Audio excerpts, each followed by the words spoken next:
अलग अलग उदाहरण दिए यहाँ पे संजय सिन्हा सर ने।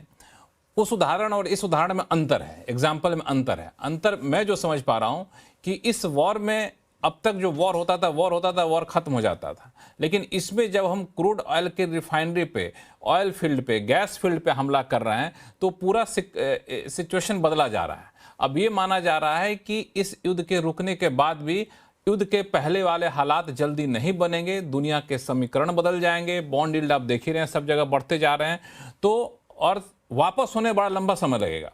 इसलिए युद्ध खत्म होते ही बाजार फिर से अपनी रफ्तार में चलाएगा, इसकी संभावना कितनी है? लक्ष्मण जी, बिल्कुल ठीक कहा आपने। और ये तो बात सही है, तो नो ब्रेनर है कि इस तरीके की भी जब मार्केट में फॉल आएगी तो जब रिकवरी आएगी तो वो बहुत तेज होगी, और इसके लिए इतिहास, बहुत बड़ा इतिहास है हमारे पास। कोई भी गूगल करेंगे तो बहुत सारी एग्जाम्पल मिल जाएंगे। पॉइंट ये है कि वॉर का इम्पैक्ट क्या है। तो मेरे हिसाब से जो हमको समझ में आता है, दो इम्पैक्ट मेजर होते हैं। एक होता है डिस्ट्रक्शन और एक होता है डिस्टर्बेंस। तो डिस्ट्रक्शन खास करके उस एरिया में होता है जहां पर वॉर हो रहा होता है। तो फॉर्चुनेटली इंडिया के लिए वो नहीं है, क्योंकि हम उसके बीच में नहीं है। इसलिए हमारे यहाँ के जो इंफ्रास्ट्रक्चर है वो उड़ाया नहीं गया, खराब नहीं हुआ, सब कुछ अपनी जगह सही का सही है।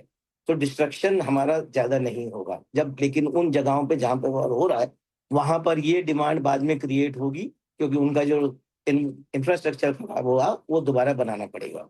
दूसरा तरीका इम्पैक्ट होता है डिस्टर्बेंस का।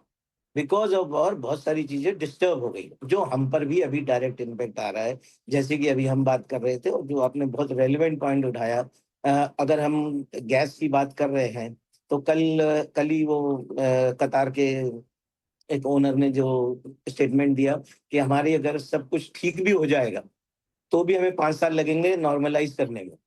तो ये इम्पैक्ट कोई 3 महीने 6 कैपेसिटी महीने तबाह का हो गई नहीं। है। हाँ, जो फैसिलिटी तबाह हुई है उनको वापस रेगुलराइज करने में 5 साल लगेंगे, ऐसा उनका कहना है।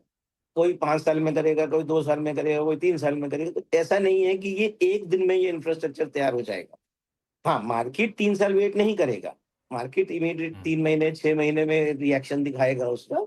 बट इम्पैक्ट हमारे ऊपर काफी बड़ा अभी आना बाकी है।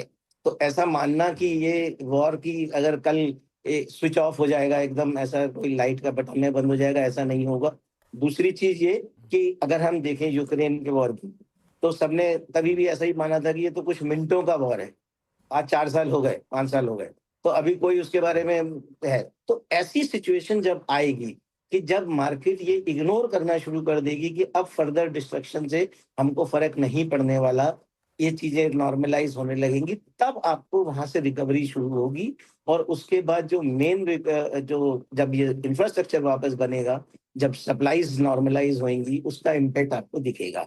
तो हमारा ये मानना है कि अभी इंडियन कंपनीज के ऊपर, अभी तो आप खाली वॉर का इम्पैक्ट, इमीडिएट इम्पैक्ट देख रहे हो, बट क्वार्टरली रिजल्ट्स में आने वाले समय में, अगले 2 क्वार्टर 3 क्वार्टर में पता चलेगा। अभी तो कंपनियां बोल रही है, कोई बोल रहा है हमारा 10% प्रोडक्शन हिट हुआ है, कोई बोल रहा है 20% हिट हुआ है, कोई बोल रहा है 5% हिट हुआ है। ये सब आने वाले समय में पता चलेगा कि इनके नंबर्स कैसे खराब होंगे।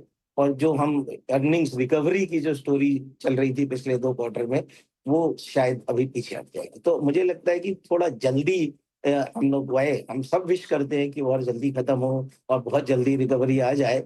बट थोड़ा प्रैक्टिकल अगर हम सोचेंगे तो कोई ऐसा मुझे नहीं लगता कि इमीडिएट इम्पैक्ट जो है ये रिकवरी आने वाली है। तो एक सवाल और आपसे कोहली साहब, कि जब रिकवरी आएगी तो रिकवरी आने से पहले लोगों को पैसा लगाने का मौका देगी क्या? बिल्कुल देगी। देखिए, जो या डाइवर्सिफिकेशन, फिर अभी लगाना शुरू कर दे? एलोकेशन, ये सब बातें अच्छी हैं। दूसरी चीज, अगर हम रिकवरी की बात कर रहे हैं तो जैसे अगर आप अभी तो देखिए 10% ही गिरा है मार्केट, कुछ स्टॉक्स 15-20% गिरे हैं, बट ओवरऑल मार्केट समझो 10% गिरा है। और अगर 10-12% और भी गिर गया, जैसा पुराना ट्रैक रिकॉर्ड रहा है 20% तक नॉर्मली गिरता है मार्केट, तो ऐसा अगर हुआ तो रिकवरी में भी आपको उतना ही बड़ा जंप भी वापस मिलेगा ना। तो इतना ये साइकोलॉजिकल है कि हम जंप करना चाहते हैं फर्स्ट अपॉर्चुनिटी पे। जैसे हमने बोला कि हम बॉटम नहीं पकड़ सकते, ऐसे हमको बहुत जरूरी नहीं है कि इमीडिएटली हम वही सब चीजें पकड़ पाएंगे जिस दिन से रिकवरी शुरू होगी। 5% 10% निकल जाए तो कोई बात नहीं, बट हमारे को अगर 50% रिटर्न मिलने वाला है तो हमको क्या प्रॉब्लम है। तो रुक करके सहजे सहजे लेंगे तो मेरे ख्याल से ज्यादा अच्छा रहेगा, बजाय इसके कि just on the first ball हम जंप मारे, वो शायद वो शायद सही नहीं होगा। संजय सिन्हा साहब, एक सवाल और फिर मैं स्पेसिफिक पे जाऊंगा कि बाजार ने जितने भी आशंकाएं थी, ऐसा होगा तो बाजार गिर जाएगा, ऐसा होगा तो बाजार गिर जाएगा, वो सारे जो ऐसा होगा वाला मामला तो निपट गया। अब इससे ज़्यादा क्या होगा? वॉर हो गया, थर्ड वर्ल्ड वॉर नहीं हुआ लेकिन उससे कम नहीं हो रहा है। जो अब तक रिफाइनरी पर हमला नहीं हुआ था वो होने लगा, स्ट्रेट ऑफ हॉर्मुज आज तक इतिहास में बंद नहीं हुआ था वो बंद हो गया।